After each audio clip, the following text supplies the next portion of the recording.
Chers auditeurs, bonjour. Aujourd'hui, nous sommes avec Stéphane Carlier. Bonjour Stéphane. Bonjour Virginie. Alors, vous allez nous parler de votre roman Clara lit Proust. Eh bien, avec plaisir. Alors, c'est un merveilleux roman. Donc, Proust, tout un programme déjà. On dirait un peu les Deschiens, là. Non, mais on garde hein, ça. Mais c'est vrai, ça fait un peu Deschiens. Oui. Alors, comment c'est? Du gibolin? Vous prenez le gibolin? Bon, allez. Non, mais c'est vrai que c'est un côté de... Hein, c'est vrai, mais ça nous plaît, moi. Et ben on continue. Hein. Ben oui, on continue. Donc, dès le début du roman, on est dans un petit quartier. Il y a un salon de coiffure, place de la Libération. On est à Châlons, mais ça, on le saura par la suite. Donc, on est un petit peu dans le cliché un peu du quartier, avec la coiffeuse qui ne peut pas lire Proust, qui est en couple avec le beau pompier, musclé, etc. Et on a voilà tout ce petit univers qui est ce microcosme avec donc le bar tabac. Voilà, ce sont vraiment des personnages. Ce sont des repères, oui. Oui, c'est un archétype, c'est une ville moyenne, c'est un archétype de ville moyenne. Où je vis d'ailleurs, et oui, il fallait prendre la situation la plus ordinaire qui soit, et le défi avec ça, quand vous évoquez, quand vous mettez en place une situation ordinaire où franchement il se passe pas grand-chose, oui. Le risque et le défi c'est de ne pas ennuyer le lecteur. Donc en fait il y a trois parties dans ce livre, et la mise en place, qui est la première partie, la mise en place de l'histoire, ça a été la partie la plus difficile à écrire. Et pourtant, on rentre très très bien. On est jeté dans ce quartier, oui. Et on se sent chez soi. Ouais, ouais. Mais c'est très dur à écrire sans provoquer l'ennui. Et moi, c'est ce que je redoute le plus. Le lecteur, il a plein de sollicitations, il a plein de séries à regarder, plein de livres à lire, plein de jeux à jouer. Et je voulais pas qu'il s'ennuie. Je voulais que ça le captive, et le captiver donc avec des petits riens. Oui, ouais. Mais aussi le captiver, au départ du roman, on a l'impression que le personnage principal et central, c'est Madame Habib. La patronne du salon. Voilà, ouais. Exactement. Et puis donc, on s'attache à ce personnage et hop, on glisse sur Clara, qui est là. Et donc, moi, je trouve que c'est très très bien écrit, parce que justement, voilà, on ouvre la porte du salon, on voit d'abord Madame Habib, et ensuite, on va voir Clara, qui est là, et donc, on va s'intéresser à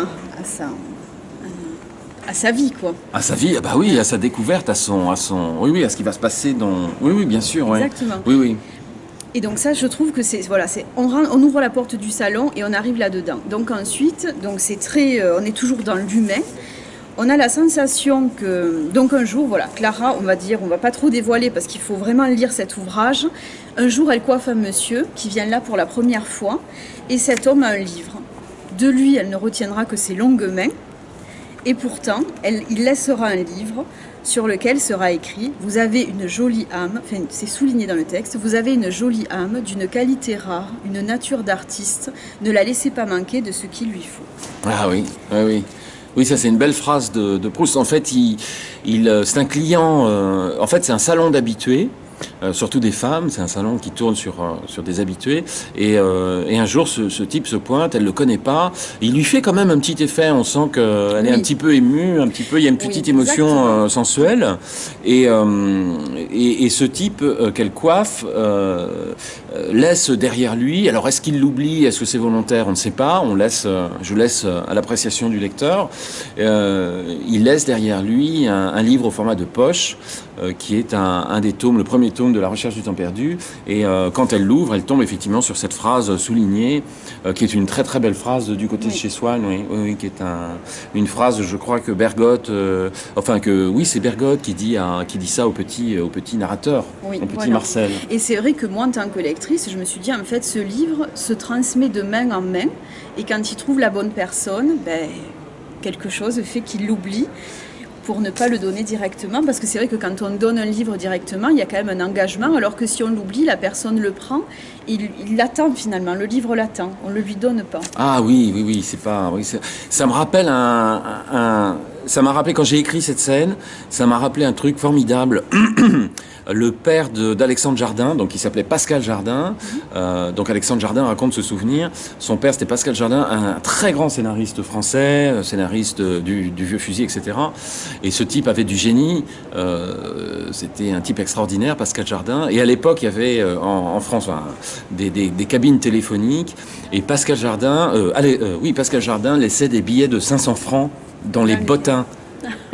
Dans les bottins, parce que dans les cabines téléphoniques, il y avait des bottins. Le bottin du département, des gros annuaires du département en question, dans lequel se trouvait la cabine. Et Pascal Jardin laissait des billets de 500 francs. Et comme ça, il se disait que ça ferait le bonheur de quelqu'un. Je trouvais ça formidable. Et oui, une transmission comme ça, un peu hasardeuse, on ne sait pas. Oui, c'est assez magique, ça. Mais oui, la lecture l'émotion peut se transmettre comme ça. Exactement, oui. Souvent, elle arrive finalement. Oui, tout à fait, oui.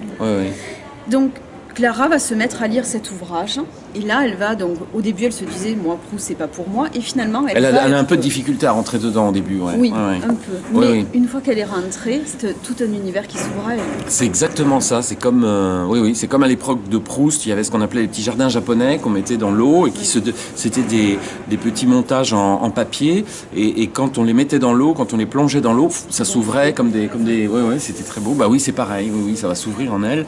C'est tout un monde qui va se révéler. Alors dis donc, d'écrire ce monde, c'est difficile, mais oui, un monde d'émotions, c'est une rencontre avec la beauté. Oui, exactement. Et puis, ça va lui ouvrir aussi des rencontres physiques, puisqu'elle va, notamment, je pense à Claudie, qui est donc une cliente, et quand elle va voir qu'elle lit Proust, il va se lier, il va se créer entre elles un lien, voilà, qui leur est propre, et finalement, voilà, cet ouvrage, elle va fermer des portes à la lecture de cet ouvrage parce qu'il l'a fait évoluer. C'est comme un chemin initiatique finalement, mais elle va en ouvrir d'autres. Oui. Et en fait, ça dit une chose. Enfin, j'ai voulu exprimer une chose aussi par là, c'est que Clara, en fait, c'est une rebelle. Et en fait, ces trois personnages, Clara, Proust et Claudie, en fait, ce sont trois personnages qui sont liés par ils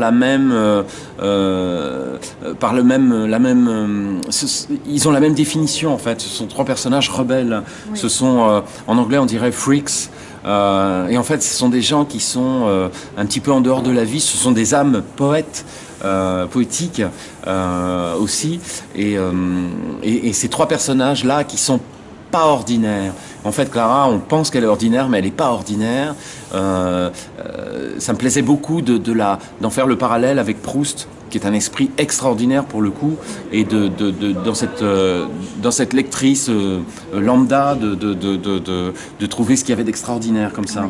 Et Claudie, effectivement, est aussi un personnage hors du commun. Bien sûr. En fait, ce sont des personnages qui ne rentrent pas dans les cases. Exactement, Et c'est là la beauté, parce que quand on rentre dans les cases, on est fade, et dès qu'on sort un petit peu de la case, chacun d'eux ne rentre pas dans les cases pour des raisons qui n'appartiennent qu'à lui. Voilà. Donc, Proust ne rentrait dans aucune case. Claudie, c'est pareil, pour des raisons qui lui sont propres. Et Clara non plus, dans le sens où elle n'est pas dans son destin. Voilà, et elle n'est pas dans sa vie. Mais Proust va la remettre sur son bon chemin. Proust va la mettre dans un chemin. Je ne sais pas si c'est le bon, mais en tout cas, c'est dans un chemin, effectivement, où là, elle va s'épanouir, en tout cas. Mais ça aurait pu être autre chose, je pense. Oui, bien sûr. À un moment, c'est dit dans le bouquin, elle aurait pu se trouver une autre passion pour d'autres choses. Et oui, c'est ça, tout à fait ça. Elle changera peut-être de chemin peut-être. Plus tard. On ne sait pas, faut pas dire. Donc Proust, pour vous, qu'est-ce qui symbolise? Oh là, qu'est-ce qui symbolise? Parce que pourquoi Clara lit Proust? Clara lit Proust parce qu'il fallait qu'elle rencontre un chef-d'œuvre de la littérature. Donc, quand j'ai eu l'idée de ce livre, je me suis dit, quel chef-d'œuvre ça peut être? Il n'y en a pas beaucoup de cet ordre-là. Donc, il y a Shakespeare, Cervantes, Dostoïevski. Et puis je voulais quand même, ça aurait peut-être été vraiment pénible, par exemple Clara lit Dostoïevski, déjà ça sonnait moins bien comme titre, et puis et puis franchement j'avais pas envie de me replonger dans l'œuvre de Dostoïevski. J'ai lu Dostoïevski quand j'étais jeune, et je pense que ça l'aurait pas fait. C'était une évidence, hein. C'était une évidence absolue, il fallait que ce soit Marcel. La recherche, c'est un livre qui nous accompagne toute une vie. Souvent, on le découvre pendant notre scolarité et enfin, moi, personnellement, je sais que je le relis plusieurs fois et régulièrement et je ne le vois jamais de la même manière. Ah oui, ça c'est sûr. Voilà, ah oui, ça oui. m'apporte toujours des éléments nouveaux. Oui, oui. Et, Oui, puisqu'on évolue dans la vie, effectivement, on y trouve un sens qu'on n'avait pas trouvé avant, qu'on n'avait pas vu. Voilà. C'était passé complètement inaperçu. Oui. Et puis dans l'ouvrage, Proust permet à Clara aussi d'être plus déterminée. C'est-à-dire qu'elle a son livre et tout le monde lui dit « Ah oui, mais tu lis ?»« Oui, mais je lis. » Et elle s'accorde cette légitimité qu'elle n'avait peut-être pas avant, parce que finalement, avant, elle essayait de rentrer dans cette case qui n'était pas à sa taille. Oui, avant elle s'ennuyait. Oui, c'est vrai qu'elle, oui, là elle agit, Voilà, elle prend les rênes de sa vie en main. Alors qu'avant, oui, elle était quand même un peu passive. Oui. Mais beaucoup de gens sont passifs. Oui, ça ne veut pas dire que la vie qu'elle avait avant était forcément médiocre. C'est juste que, elle s'ennuyait. À partir du moment où on est dans un confort, de toute façon, on se limite. Oui, mais il y a des gens qui peuvent s'éclater dans la coiffure et devenir des voilà. Mais elle, effectivement, elle s'ennuie. On sent bien qu'elle s'ennuie. Ça aurait pu être autre chose. Hein. C'est pas parce que c'est la coiffure en particulier. Ah non, c'est sa vie en général. Elle est arrivée dans une routine et cette routine, elle est plus adaptée à elle. Non, exactement. Ce n'est pas épanouissant. Ce n'est pas. Il lui manque quelque chose. Oui, tout à fait. Il lui manquait Proust. Oui, il lui manquait. il lui manquait Marcel. Donc c'est vrai, alors Marcel, mais aussi la lecture. Parce que vous décrivez à un moment donné dans l'ouvrage donc la bibliothèque, et c'est une bibliothèque, on va dire, qui est pas fourre-tout, mais on n'a pas, on a un petit peu, on a des ouvrages de toutes sortes.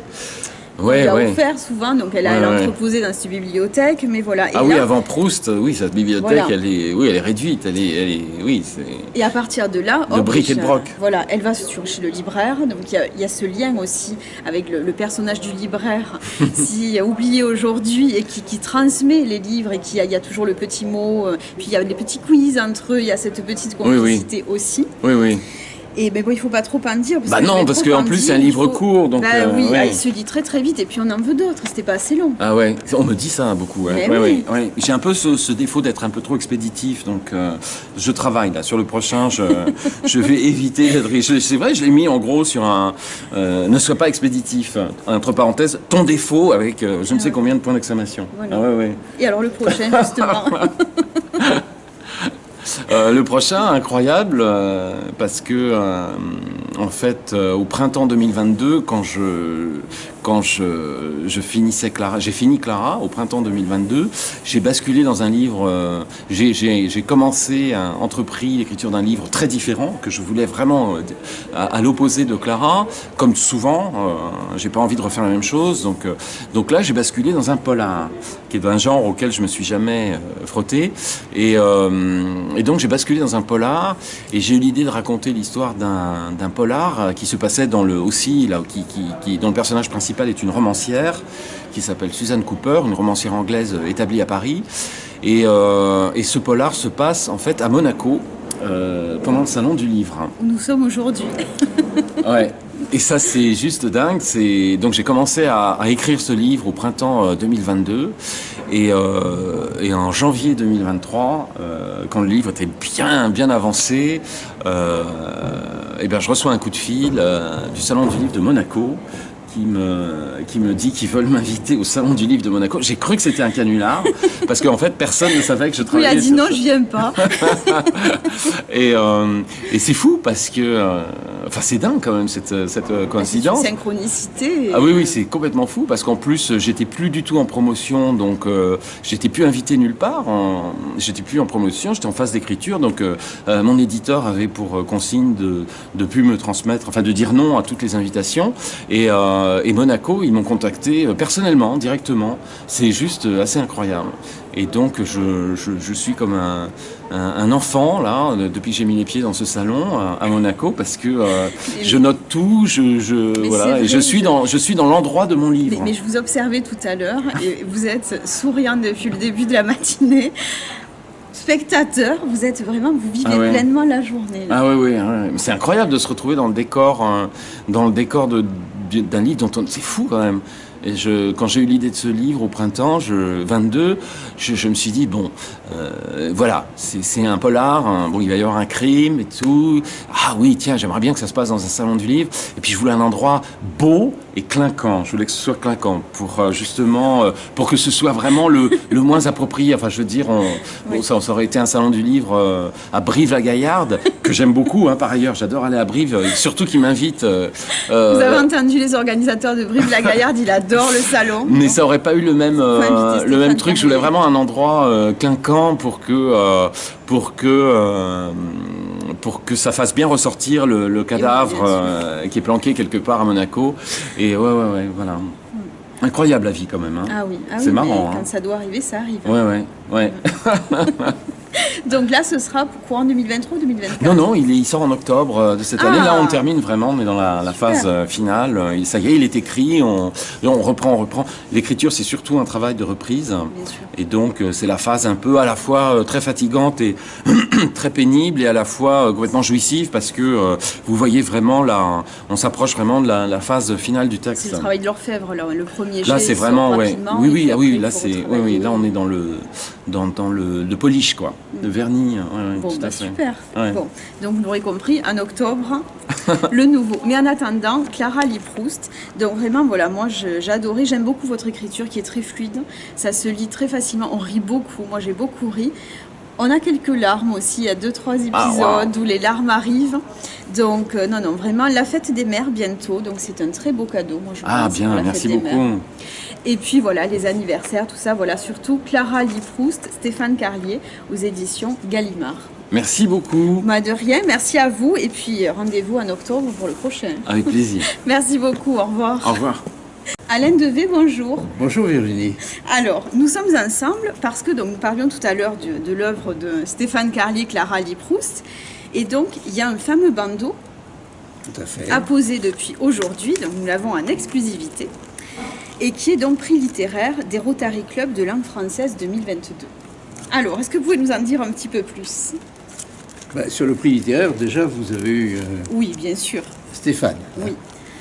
Qui a écrit un très très beau livre. Ah oui, magnifique. Magnifique. Je lui disais, là, vraiment, on aurait aimé qu'il y ait plus de pages parce qu'on reste un peu sur notre faim. On en voulait d'autres. Je peux vous raconter une petite anecdote? Ah oui, avec grand plaisir. Lorsque j'ai appelé Stéphane Carlier, au mois de février, il a cru que c'était une blague. Je lui ai dit, vous êtes invité par le Rotary au Salon du Livre de Monaco.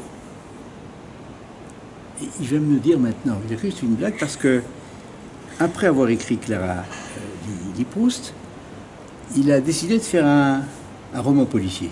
Il a dit, il faut que je change un peu de style, il faut que je m'aère un peu.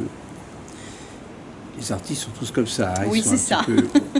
Et il a décidé donc d'écrire ce livre. Et il a placé son intrigue au Salon du Livre de Monaco. Et oui. Où il est aujourd'hui. Où il est aujourd'hui. C'est extraordinaire. Donc c'est absolument incroyable. Ah oui. Donc j'attends ce livre avec impatience. Ah ben oui, en octobre il nous a dit. Voilà, tout à fait. Non mais c'est... Des choses arrivent comme ça. Ah oui, mais il n'y a pas de hasard, il n'y a que des rendez-vous. Et ça ne s'invente pas. Oui, exactement. Oui. Alors pourquoi nous... Le Rotary est un club qui a été créé il y a 118 ans par un avocat qui s'est rendu compte, qui s'appelait Paul Harris, un avocat de Chicago, et qui s'est rendu compte qu'il ne vivait qu'avec des avocats. Dans les cocktails, dans les dîners, dans les ceci, voilà. Et il a dit, quand je passe à côté de quelque chose.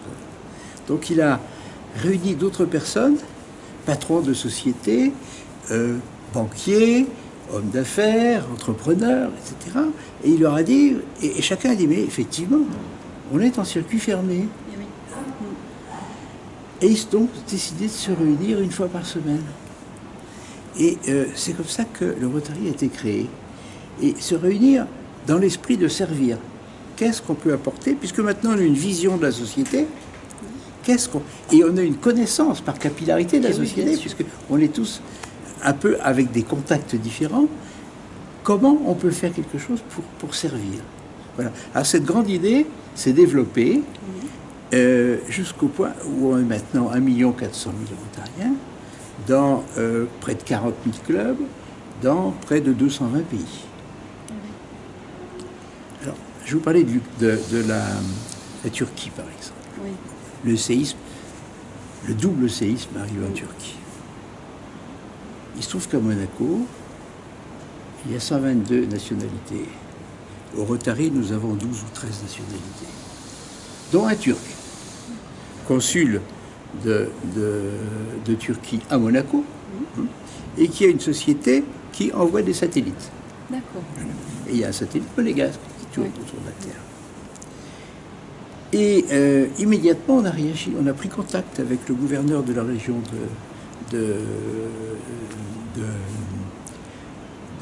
d'Ankara et surtout d'Istanbul, pardon.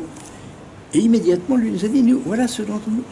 Parce qu'ils savent immédiatement quels sont leurs besoins. Oui, bien sûr. Oui. Ça, c'était la première aide. Et la seconde aide, alors grâce à l'appui du gouvernement, de la direction de la communication, d'un groupe interministériel qui s'appelle Extend Monaco, on a levé des fonds. Donc, j'ai passé à Monaco TV, j'ai passé à Radio Monaco, etc. On a levé très rapidement, en 15 jours, 50 000 euros. On a envoyé. En Turquie, ils ont dit surtout envoyez-nous de l'argent. Et oui, bien sûr, oui, parce qu'ils n'ont pas besoin de... Oui. Nous n'avons pas de frais généraux. Et oui. Si on me donne 1 euro, je redistribue 1 euro. Et nous avons la chance d'avoir une fondation qui est une des grosses fondations mondiales qui souvent abonde et double ou triple la mise. D'accord. Là, en l'occurrence, les circuits administratifs ne sont pas mis en place, mais on a tout de suite financé. Ça a permis de financer 10 containers, des 10 villas containers. D'accord. Nous avons décidé, nous avons eu l'idée de créer un village Rotary. Pas loin de la frontière de la Syrie, à l'endroit pas loin de l'épicentre, dans la montagne, et qui est une zone multiculturelle et multiculturelle. D'accord. En plus, c'est assez extraordinaire. Oui, exactement, oui. Et donc, ces 10 premières villas, ces 10 premiers logements, il y en aura 1000 au total. Nous, on va en envoyer encore un petit peu. Ça sera le village Rotary, et il y aura le quartier Monaco. Ah, c'est super. Voilà. Voilà donc l'exemple de ce qu'on sait faire. Mais on le fait, notre présence ici, c'est parce que nous avons une activité, nous aidons la culture. Oui. J'expliquais ce matin au ministre d'État que nous avons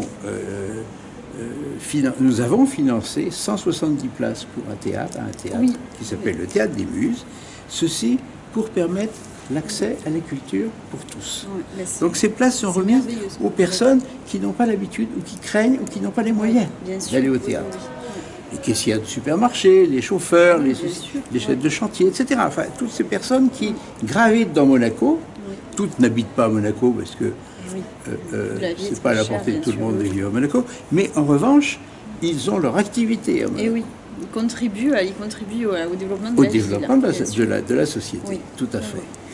Mais c'est très bien parce qu'en ce moment, en plus de temps tumultueux, la culture, c'est devenu essentiel, c'est une nécessité. Il faut de la culture. Ah, écoutez, Solzhenitsyn disait il y a bientôt 40 ans à Harvard, le trait le plus saillant du monde occidental et de l'Europe en particulier, c'est le déclin. Il y a près de 40 ans, il disait ça. Vous voyez comme les artistes ont une vision. Bien sûr, visionnaire. Ils le ressentent et lui, il l'a traduit tout de suite. En termes, et c'est ce qui arrive aujourd'hui. Et effectivement, on perd totalement la culture. Nous sommes acculturés. Ah oui, c'est dramatique. Alors, je ne veux pas passer pour un vieux con parce que je suis jeune. Mais vous n'êtes pas con. Ça, je ne l'ai pas dit, ça. Je ne me permettrai pas. Mais là, on a acculturé nos enfants aussi. Oui. On est dans un système qui se dégrade de jour en jour. Oui. Moi, je suis suisse. Je suis inquiet pour la France. Ah oui, bien sûr. Oui. Et doublement inquiet parce que lorsque Le cancer, ensuite il métastase. Voilà, exactement. Et là, je crois on a bien commencé à métastaser, là, quand même. Oui. On est à un stade, Oui. on est presque Oui, au cancer non, mais je ne généralisé. voudrais pas, il là. métastase Oui. dans les autres pays d'Europe. Ah oui, C'est bien ça que je sûr. veux Oui, dire. oui, oui. Ah oui, bien sûr. Oui. Parce que le monde est comme ça maintenant. Oui, oui. Tout le monde voyage. On l'a vu avec la pandémie. Exactement. de Ah Covid. oui, oui, oui, bien sûr. Oui. Non, c'est très, c'est Voilà. vrai que c'est très. Mais voilà, la culture, moi je dis, c'est. Il faut transmettre à nos enfants l'envie de lire, l'envie d'écrire. Oui. Et c'est vraiment Et essentiel. Le l'amitié théâtre. entre les hommes. Vous verrez, Oui. à Monaco, vous cherchez votre truc, quelqu'un s'arrête, vous dit, vous cherchez Oui. quelque chose. Eh oui. C'est extraordinaire. Ah oui, bien sûr. La vie Oui. à Monaco, ce côté-là, il y a un calme, il y a un respect Oui. des gens. Oui, oui. Il y a Et un tout le monde est respect- souriant. Et tout le monde est souriant. Oui, exactement. Oui, oui. Et c'est rare que quelqu'un klaxonne. Oui, oui. Ah oui, oui. Et puis, même les gardes, enfin, dans la rue, tout le C'est monde pour est ça qu'on est souriant. beau, tout le on monde- est vieux, mais Exactement. encore beau, parce qu'on n'a pas de stress. C'est ça. Non, mais, le Rotary, c'est ça qui est merveilleux, c'est que on a un lien dans une équipe, à Monaco par exemple, on est une soixantaine, et puis on est en relation avec le monde entier. Et oui, bien sûr, c'est ça. Oui, oui. Oui. On a un énorme projet qui est l'éradication de la polio. Alors ce n'est pas qu'un projet, c'est une action qui est conduite depuis plus de 40 ans. D'accord.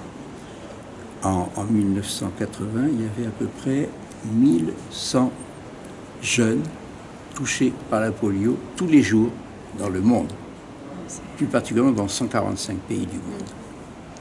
Le Rotary a décidé d'en faire une affaire rotarienne. D'accord. Et on a commencé à vacciner. Et puis, l'OMS, l'Organisation mondiale de la santé, voyant le succès que nous rencontrions, a proposé que nous nous associons. Et quand je dis nous, c'est pas le Rotary Club de Monaco, Oui, c'est le bien Rotary sûr, International, dont la base est à Evanston, à côté de Chicago. Et alors cette association s'est faite et elle s'appelle l'IMEP, l'Institut mondial pour l'éradication de la polio. Le Rotary par lui-même a vacciné 3 milliards d'enfants, C'est super. a versé 2 milliards, plus de 2 milliards, a contribué à ce que les États versent. Au total, il y a eu 10 ou 15 milliards au total à peu près, jusque maintenant. Et alors qu'il y avait donc 1000 enfants tous les jours, Et oui, qui mourrait. nous avons éradiqué, je dis nous, Oui, bien sûr. très général, nous sommes à 99,9% d'éradication. Mais tant que le 0,1% ne sera pas disparu, Et oui, vous n'aurez pas On fini n'aura votre pas mission. Ouais. or il reste 1 ou 2 cas au Pakistan et quelques cas en Afghanistan. Et l'équipe de vaccination qui est allée, la dernière équipe qui est allée vacciner en Afghanistan s'est fait assassiner. D'accord. On a donc rebâti tout un programme, qui est le programme 2022-2026, où en 2026, on doit avoir éradiqué la polio. D'accord. Ce programme a un coût, 4,8 milliards.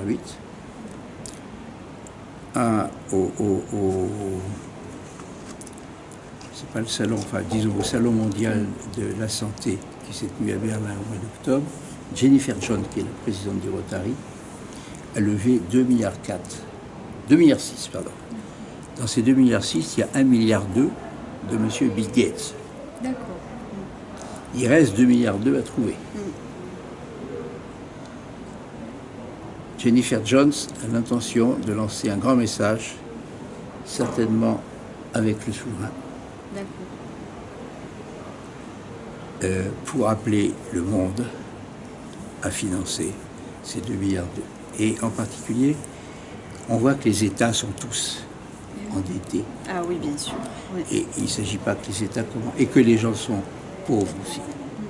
Et il ne s'agit pas d'augmenter les impôts. En revanche, c'est à la société civile de prendre le relais. Et oui, bien sûr.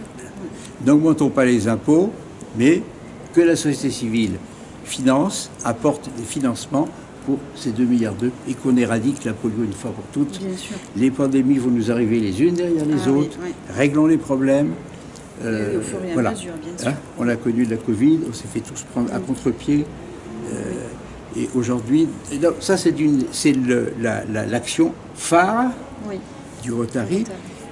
Le prince souverain, la principauté, financent régulièrement l'IMEP, sont des partenaires financiers fidèles.